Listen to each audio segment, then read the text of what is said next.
Парламентаризм сабактары талкуусун баштайбыз. Саламатсыздарбы? Студиябыздын бүгүнкү коногу Бир Бол фракциясынын лидери Алтынбек Сулайманов. Кош келдиңиз. Мына кече 25 апрелде парламентте жаңы өкмөттүн мүчөлөрү ант берди. Министрлер кабинетинин ишинде кандай өзгөрүүлөрдү күтүп жатасыздар? Саламатсыздарбы?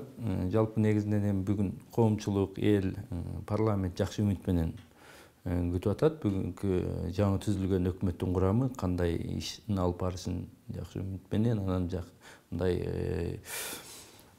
байкоо менен карап турат да, кандай алып кетет экен, кандай. Эми биздин үмүтүбүз, биздин бул парламент көпчүлүк коалициясы өкмөттүн составын, курамын карап, жакшылап түзгөнгө аракет кылдык колубуздан келишинче. Бирок эми өкмөттүн иштеп кетиши, аны алып кетиши бул өкмөттүн өзүнүн премьер-министрдин берген тапшырмасына, министрлер кабинет министри ошого байланыштуу болот да. Бул өкмөт эми өзүнүн программасын дээрлик бир түндүн ичинде жазып чыгып сиздердин колдоону тапты да. Анан мурдагы өкмөттөрдөн айырмасы эмнеде булардын долбоорунун, максатынын?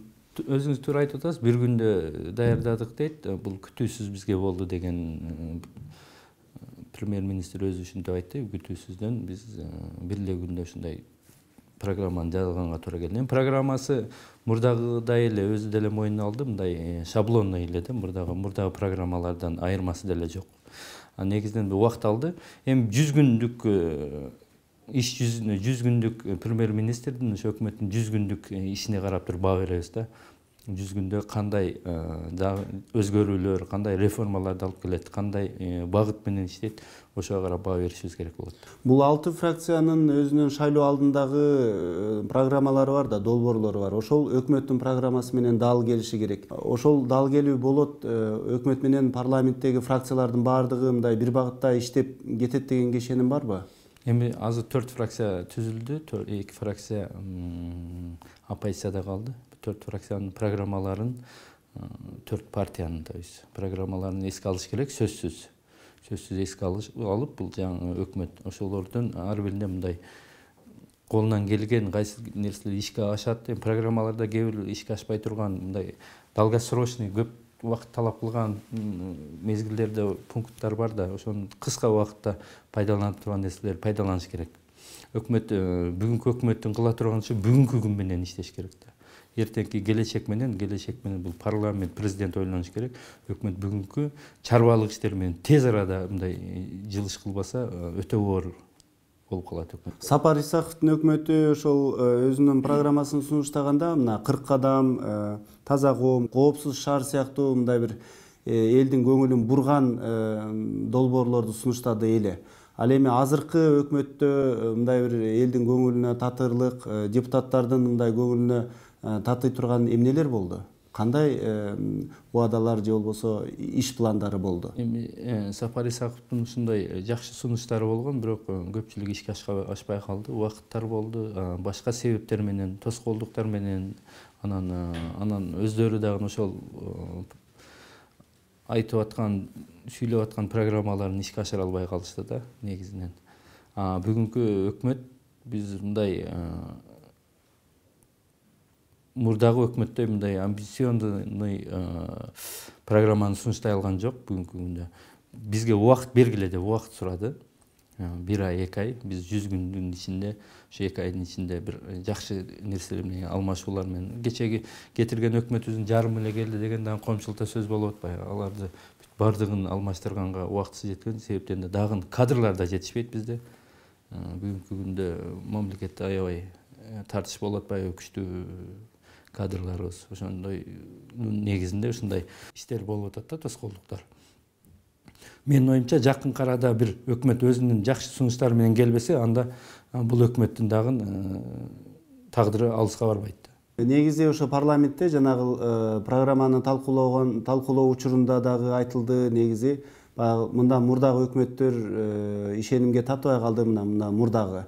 Андан мурдагы өкмөттөр дагы бир айрым бир долбоорлордо мүчүлүштүктөрдү кетирди, ошого байланыштуу кызматтан кетти. Ал эми мына азыркы сиздер шайлаган өкмөт туруктуу иштеп кетиш үчүн парламент дагы кандайдыр бир салымын кошо алабы? Парламент эми сөзсүз салымын кошот. Өкмөт суранган, өкмөткө бүгүнкү күндө турмушка ушундай бөгөт коюлуп калган мыйзамдар бар, башка нерселер бар. Ушул нерселерди парламент өз убагында биз тез арада чечип беришибиз керек, өкмөткө керектүү мыйзамдарды. Анан өкмөт негизги роль өкмөттүн өзүндө да. Негизги экономиканы, бүгүнкү социалдык абалды ушуларды бүт жылдыра турган өкмөттүн колунда. Өкмөт бүгүнкү күндө аябай көп багыттар менен иштеш керек. Тышкы карызыбыз мына көрүп атасыздар, аябай көбөйүп кетти. Тышкы карыз $4 миллиард ашып кетти уже. Бюджетибиздин 146 миллиард сом доход болгон болсо, расходубуз 166 миллиард, 170 миллиардга жакын. 20 миллиард, 22 миллиард сом бүгүн дефицит менен жашап келатабыз. Ошо дефициттерди жоюш керек. Бар оокатыбыз менен бүгүн оокат кылганга үйрөнүшүбүз керек да. Ушундай жылдан жылга дефицит менен келатабыз. Ушундай карыздын эсебинен оокат кылып келатабыз. Ушуларды тез аранын ичинде ордуна коюп, анан калган экинчи шагтарга барыш керек да. Мына Сапар Исаков парламент ишенбөөчүлүк көрсөтүү аркылуу кетип атканда, ошо жогорку кеңештин трибунасынан сөз сурады эле, бирок сөз берилген жок.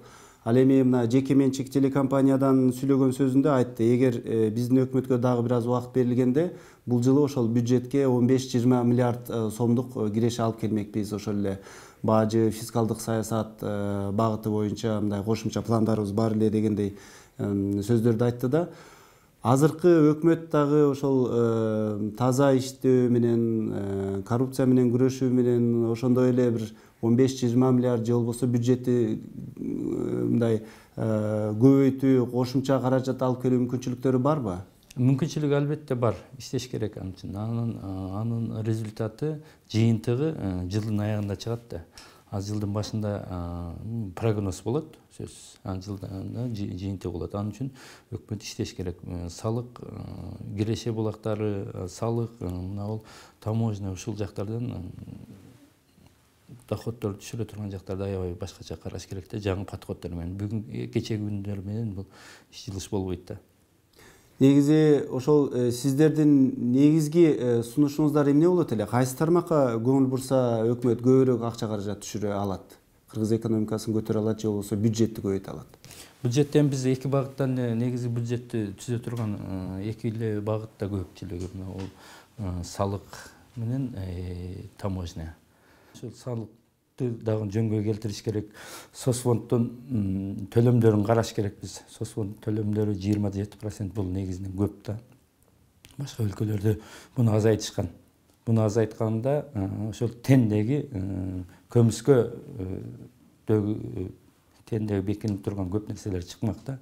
Көпчүлүгү фирмалар мындай соцфондко чоң эле ишканалар соцфонд төлөбөсө, мамлекеттик кызматкерлер, мамлекеттик ишканалар, чоң ишканалар, Мегаком, Кумтөр ушундайлар эле соцфонддон качпай көрсөтпөгөн болсо, калган көпчүлүк фирмалар көрсөтүшпөйт. Себеп дегенде жана 27% аябай көп. Ушуну жөнгө салыш керек, азайтыш керек. Андай болбосо бул көмүскөдөгү нерселер чыкпайт. Ал эми мына сиздин баамыңызда өкмөттүн курамы кандай болду? Айрым депутаттар мисалы мурда балдардын өкмөтү келди эле, эми болсо чалдардын өкмөтү келди дегенде сындарды дагы айтты. Сиз жана жогоруда белгилеп кеттиңиз, бара-бара өкмөттүн курамы дагы алмашышы мүмкүн, кадрлар жетишпейт деп. Сиздин баамыңызда азыркы өкмөттүн курамындагы кадрлардын сапаты кандай болду? Эми өкмөттү жаман десек, жакшы өкмөттү башка бизге бирөө бербейт да. Бар өкмөтүбүздү түзүлгөндө азыр ушуларга мүмкүнчүлүк бериш керекпиз. Буларды карап, буларга жардам беришибиз керек. Коомчулуктагы, парламенттагы бардыгы жардам беришибиз керек. Анан жардам берген мезгилде дагы ишти жылдыра албаса, болбогонго болушпа дейт. Анда баасын бериш керек турган күн келип калат. ага чейин биз мүмкүнчүлүктү колу бутун чечип буларга биз тоскоолдук болбой колубуздан келишинче жардам беришибиз керек. Ар бирибиздин өз тармагында да парламент өзүнүн жардам бериш керек, коомчулук өзүнүн, президент өзүнүн жардамын бериш керекпиз. Анан иштей албаса анда баасын бериш керек турган. Жакшы иштеди деп, эгер жаман иштеген болсо, жаман иштеди деген күн алыс эмес да. Чынында эле мына мурдагы өкмөттүн курамында жаш кадрлар бар эле, анан кийин аларда өтө эле жаш, тажрыйбасы жок, мындай теориялык билими бар, бирок мындай практикалык жактан эч тажрыйбасы, билими жок дегендей бир сындар айтылды эле. Ал эми азыркы өкмөткө дагы мына негизи купулубузга толгон жок деген сындар айтылып атат. Сиздин оюңузча ошол жанагы бир жетиштүү жогорку деңгээлдеги кадрлар, элдин, коомчулуктун купулуна толгон кадрлар эмне үчүн Кыргызстанда жок болуп атат? Жаштар мурунку өкмөттө жаштар келип иштей албады деген бул туура эмес. Жаштарга, келген жаштарга мүмкүнчүлүк берилген жок. Алардын тушоосу кесилген жок. Буту колу байланганбы, туш алган бойдон турушты. Себеби чечимдерди алып кирип сунуштары менен премьер-министрге кирсе, ошол премьер-министр жаш дегенибиз ошол чечимдерди колдой алган жок, алардын сунуштарын. Себеп дегенде ал өзүнчө бир мындай независимый болуп иштей алган жок да. Азыркы дагы өкмөткө дагы деле ошондой эле премьер-министр ар бир министрдин, ар бир агентство, ведомстволордун өздөрүнүн мүмкүнчүлүк бериш керек. Кадрлык маселесин өздөрүнө убакыт берип, талаптарды коюп, өздөрүнө бир убакытты бериш керек. 1 ай, 2 ай, 3 ай. Ошондо иштей албаган министрлер болсо, анан сунуштап туруп алмаштырыш керек. Жок, мен айткандай иштейсиңер деген болгон болсо, анда иш мурдагыдай эле жылда. Премьер-министр өзүнүн ал бүт тармакты билген киши боло албайт да, бир киши. Ал киши экономиканы билген болсо, башка жагына аксашы мүмкүн. Ошон үчүн ар бир министерстводо өздөрүнүн специалисттери отурат, ошолорго мүмкүнчүлүк бериш керек, буту колун чечиш керек аларга. Талапты коюш керек. Кыргызстан 2011 жылы парламенттик президенттик башкарууга өткөндөн бери бир нече жыл өттү. Мына 2 чакырылыштагы депутаттар иштеп атат. Ошого карабастан Кыргызстанда ушул өкмөттүн туруксуздугу эмнеден келип чыгып атат? 30-чу өкмөттү шайладыңыздар. Ошо парламенттик башкарууга багыт алуу бул өкмөт туруктуу болот дегенди билдириши керек беле? Эми неге иштей албайт деген 30-чу болуп атат деген ар бир өкмөт мурдагы өкмөттүн эле ошол багыты менен кайт. Бүгүнкү күндө эмне кылышат? Чогулуштан чогулуш. Анан элди кыдырмай. Айланып эле кыдырышып эле барышат, элге барышат, МЧС аягынан жүрөт, дагы бир министр бияктан жүрөт. Иш кылганга мындай өздөрүнүн багытында иштегенге бир мүмкүнчүлүк болбой атабы, же иштей алышка албай атабы? Өкмөттө черезден чогулуш. Бүгүн премьер чогулса, эртеси вицеси чогулат, дагы бирөөсү чогулат. Чогулуш менен бүгүн азыр дүйнө таануу, дүйнөдө болуп аткан иштер башка багытка. Бүгүн азыр телефондо, онлайнда сүйлөшүп иштесе болот. Чогултуп алып эле отура беришет кечке эле. Анан кайдан иш чыгат? Өздөрүнө убакытты берип, өздөрүнө срокту берип, ар бир менен тармактарды өздөрүнө бериш керек. Анан кийин убактысы келгенде талап кылыш керек. Анан чогулушка алып эле бир партиянын же бир топтун, саясий күчтөрдүн кызыкчылыгы менен эле чыга албай өкмөт ошентип келатат. Ушул жерде парламенттин ролу кандай болуш керек? Мисалы, парламент өкмөттөн жылына бир жолу отчетун угат. Анан кийин ал жерде канааттандырарлык же канааттандырарлык эмес деп табат. Соңку мисалда болсо ишенбөөчүлүк билдирет. Ушул сыяктуу да инструменттери бар өкмөткө таасир көрсөтүүнүн. Ал эми ошол бир жылдын ичинде мисалы соңку өкмөт 6-7 ай иштеди. Ошол өкмөттүн иштөө процесси учурунда кандайдыр бир аларга таасир көрсөтүү, ошол жанагы кемчиликтерин көрсөтүп берүү, жана оңдоо жагынан ошондой механизмдер барбы парламенттин колунда? Эми парламент күндө бул өзүнүн оюн айтып атпайбы? Ар бир среда, четвергде заседанияда өкмөт менен өкмөт министрлери келет, же 4-күнү күнү разныйда, же комитеттерде. Сөзсүз парламент өзүнүн оюн, өзүнүн багытын, кемчиликтерин коомчулук менен чогуу өкмөткө тынбай айтып турат. Айтылып атат бул нерселер. Өкмөт экинчи маселе, өкмөт ошолорду көңүл буруп, ошол кемчиликтерди аткарып, оңдоп, жасап кетиш. Бул өкмөт кээ бир мезгилде өкмөт барып алгандан кийин эле көңүл бурбай калып атат да өкмөттөрдүн кемчилигичи. өздөрүнүн кемчиликтерин оңдоп жыла албай калып атат. Айрыкча мына соңку чечимдер, соңку өзгөрүүлөр булардын баардыгы кандайдыр бир парламенттин мындай күчүн көрсөттү деп айтса, айрым серепчилер болсо айтып атат, жок, бул парламенттеги депутаттар мындай бир көрсөтүлгөн премьер-министрди же болбосо министрлер кабинетин унчукпай эле колдоп берип атат. Булар баягы колдоп берген эле органга айланып калды дегендей да сын пикирлер айтылып атат да, буга эмне дер элеңиз?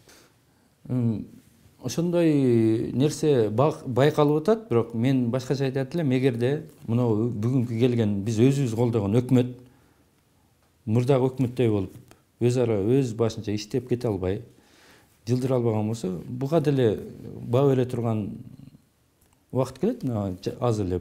Негизи ошо парламент чечимдерди кабыл алуунун чордонуна айлана алдыбы 2011 жылдан бери, же өзгөрүү болгон жокпу? Көбүнчө ушул 5-чакырылыштагы депутаттар менен жогорку кеңеш менен 6-чакырылыштагы жогорку кеңешти салыштырып айтышат да, мурдагы чакырылыш мындан күчтүүрөөк болгон деп. Буга эмне дейсиз? Эми мурдагы чакырылышта дагы мен депутат болгонмун, 5-чакырылышта, мына 6-чакырылышта дагы. Да, мурдагы чакырылышта саясий абал башкача болчу. Мындай калыптануу көп, өтө мындай саясий күрөштөр, партиялардын же фракциялардын арасында мындай чындыкты талашыш деген аябай маселе көп болгон да, ошондой период болгон, ошон үчүн элге байкалып атат. Бирок күчтүү личностьтер да болгон, аны да моюнга алыш керек, мурунку парламентте бүгүнкү парламентке караганда. Эми азыркы парламент мына эми күчтөнгөн, кече бир аз болсо дагы көрсөтүп атат, мындан ары дагы күчтөнөт деген ойдомун. Дагы өзүнүн мындай адилеттүү чечимдерин кабыл алат го. Мына жаңы президент Сооронбай Жээнбеков жакында Европа сапарында дагы ушуну айтты. Кыргызстанда ошо парламенттик башкарууну күчтөндүрөбүз, ошол максатка ошол багытыбызды улантабыз деп. Бул эмнени билдирет сиздин багыңызда? Мындан кийин ошол жогорку кеңештин депутаттарынын, парламенттин күчү, функциялары артышы ыктымалбы? Парламенттин күчөшү парламенттин өзүнүн эле колунда да, негизи. Баш мыйзамда парламентке эбегейсиз зор мындай мүмкүнчүлүк берилген да. Парламент өзү өкмөттү түзүп, өзү өкмөттү иштетип, өкмөт негизинен парламент өкмөттү түзүш керек, өкмөт бүгүнкү баш мыйзамыбызда өкмөт өзүнчө иштеш керек, президент көзөмөлдөш керек. Президенттин колунда камчы болуш керек. Урдасаңар, мен силерди апарып камайм, жоопкерчилик. Президент көзөмөлдөп, коррупция баардыгы ушу уурулуп, башка кыйшак кетип аткан президент түзөп туруш керек. Премьер өзүнчө бир багытта иштеш керек. Премьерди өкмөттү парламент дагы көзөмөлдөп туруш керек. Парламент түзгөн эки орган, башкаруу органдары, эки бийлик бутагы президент менен парламент өкмөттү иштетиш керек да. Бир сөз менен айтканда. Мына мыйзам боюнча жогорку кеңештин күчү, функциялары жетиштүү деп айтып атпайсызбы? Бирок мына мурдагы президент Алмазбек Атамбаевдин учурунда бир нече депутаттар камалды, кылмыш иштери козголду. Ушулардын баардыгы депутаттардын мизин кайтарып, мындай бир жалтак кылып койгон жокпу? Депутаттарды сөзсүз эми эски иштер боюнча бүт эле ошолорду караганда эски иштер боюнча иштер козголуп, ошентип камалышты да. Эски менен күрөшүү болуп атты да. Биз бүгүн эски менен күрөшүүнү токтотушубуз керек. Бүгүн биз келечек менен, бүгүнкү күн менен күрөшүбүз керек. Бүгүнкү күнү эмне болуп атат? Бүгүнкү күнү уурдалып аткан, токтоп калган жок да. Ошол эле бүгүнкү күн коррупция болуп аткан, кече прокуратурада бүгүнкү күндө. Ошо бүгүнкү күн менен, келечек менен күрөшүш керек. Эски менен эскини карай берсек, анда биз ордубузда тура беребиз, артты карап тура беребиз да. Эски менен дагы өз убагында күрөшүү болуш керек, бирок негизги күчтү бүгүнкү эртеңки менен күрөшүшүбүз керек да. Эски менен күрөшкөн бул алсыздык да. Мына жакында эле сиз айттыңызбы, Өмүрбек Текебаевдин камалышында бир кандайдыр бир саясий боек бар деп. Мына Өмүрбек Текебаев камалды, Канатбек Исаев камалды, сиздердин коллегаңыздар. Дагы ошондой депутаттар бар, саясий куугунтукта жүрөм деген, ошондой коркуп, басынып, кысылып жүргөн. Мындан кийин ушул көрүнүштөр жогорку кеңештеги жанагы депутаттардын жана кол тийбестигин күчөтүү аракетин алып келиш ыктымалбы? Бул эми эски болуп аткан эски бул депутаттарыбыздын үстүнөн эми бул саясий күрөштүн артынан болду да. Аны эл көрүп турбайбы?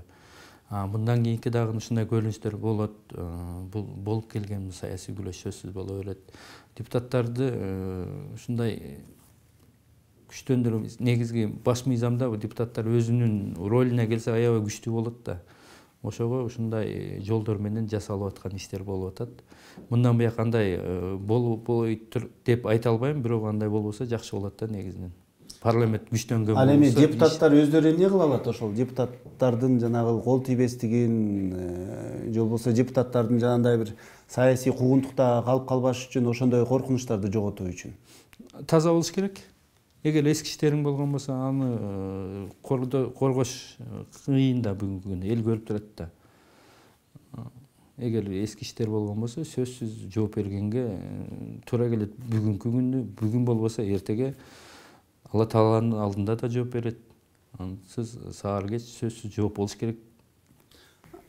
Сиз таза болуш керек дейсиз, бирок мына жогорку кеңешке дагы бир айтылган сындардын бири бул жогорку кеңеш жанагы өкмөттү жакшы иштей албай аткандыгынын бирден бир себептеринин бири депутаттар өздөрүнүн мындай бизнес кызыкчылыктары бар, көптөрү ошол бизнестен келген деп дагы айтылат да. Көптөрүнүн мындай бир коррупциялык иштерге да аралашканы шектүү дагы депутаттар бар деп коомчулукта айтылып келет да.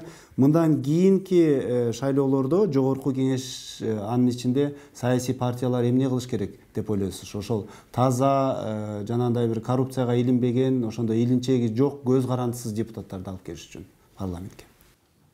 Ага эл баа бериш керек го. Эл өзүнө келип атат го. Барып мындай эгер ошондой күчтөр келип аткан болсо, эл көрүп турат, аларды уже сорттолуп, уже иликтенип атпайбы? Акырындап тазаланып атпайбы? Мына 20-жылы, андан кийин 25-жылы ушуларда сөзсүз мындай азыр тазалануу, жаңылануу болуп атат да. Соңку эле өкмөттүн кетиши, жаңы өкмөттүн шайланышы, ошондой эле мындан мурдагы ошол жогорку кеңештерде эле өкмөттү кетиришкен, өкмөттөр абдан көп алмашкан, мунун баардыгы ошол жогорку кеңештин кандайдыр бир кийлигишүүсү менен болгон. Ал эми ошол өкмөт жөн гана жанагынтип эң чоң жазасы бул кызматтан кетүү эмес. Өкмөттүн ошол мүчүлүштүгү үчүн премьер-министр же болбосо ошол өкмөт мүчөлөрү жооп бергидей бир механизмди парламент сунуштай алабы? Мындан кийинки өкмөттөргө сабак болуш үчүн. Эми кечеги акыркы көрүнүш көрсөтпөдүбү өкмөттү кандай парламент жоопкерчилигин? Кечеги өкмөт аябай оор жаза, эгемендүүлүктөн берки эң мындай биринчи мындай көрүнүш болгон эмес да. Өкмөткө эле шылтай берген дагы негизи тур, өкмөттү түзгөн парламентте бизде дагы жоопкерчилик болуш керек да. Өкмөттүн составын биз түзүп атабыз да. Биз катарыбыздагы кишилерди өкмөткө сунуштап атабыз. Ошол сунуштаган кишилерди кандидат премьер-министр өзү тандап алып атат. Бул кээ бир кандидаттарды сунуштаган фракциялар сунуштагандар бул иштей албайт, же бунун мындай эски иштери бар экен, же бул жаш экен, же бул мындай экен деп премьер-министр өзү тандап атат. Биз сунуштап атабыз. Мына сиздер депутаттар мурдагы өкмөткө жаза оор эле болду деп айтып атасыздар, бирок ошол канааттандырарлык эмес деп өкмөттү отставкага кетирүү менен ишенбөөчүлүк көрсөтпөө аркылуу отставкага кетирүүнүн айырмасы эмнеде? Ишенбөөчүлүк деген бул бүгүнкү күндө колдонулган эмес да буга чейин. Буга чейин өкмөттү 27-28-30 болуп атабы? Премьер-министрге ишенбөөчүлүк деген бир эме жаза боло элек. Ал бирок тилекке каршы ошол эле составдагы өкмөттүн мүчөлөрү кайра эле жарымы келип калды да. Бирок алардын бардыгын алмаштырганга мүмкүнчүлүк да жок. Кадрларыбыз да жетишпейт. Жаңыларды бүт алып келип алсак, кечеги Сапар Исаковдун өкмөтүндө дагы сын болбоду. Бүт жаштар келип алып иштей албай калды деген. Бүгүн ар түрдүү сындай берсе болот да, негизинен сындаш оңой, анан иштеш кыйын да. жазасын ар бир өкмөттүн мүчөлөрү бүгүнкү күндө алып атат. Көп өкмөт мүчөлөрүнүн иш козголуп атат, көбү камалып атат. Жоопкерчилигин менимче өз убагында эле алышып атат го. Мына бүгүнкү өкмөт аябай ойлонуп иштейт го менин оюмча мына. Маегиңизге рахмат. Ушуну менен бизге бөлүнгөн убакыт соңуна чыкты. Парламентаризм сабактары көрсөтүүбүздө биз Бир Бол фракциясынын лидери Алтынбек Сулайманов менен жаңы өкмөттүн программасы тууралуу кеңири талкууладык. Саламатта калыңыздар.